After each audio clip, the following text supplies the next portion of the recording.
بص يا محمد، محافظه البحيره مرتبطه بوادي النطرون ولا انا مش واخد بالي؟ بيتعمل دلوقتي يا محمد على الاقل في المكان ده 2 مليون فدان. كام يا محمد؟ طيب البحيره فيها كام الف فدان؟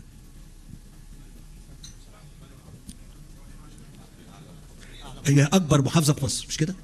خدت بالك؟ طيب وانا جاي دايما ببقى ببص كده من الطياره اشوف حجم المباني البيوت اللي مبنيه على الاراضي الزراعيه بيزيد ولا واقف ثابت زي ما هو كده؟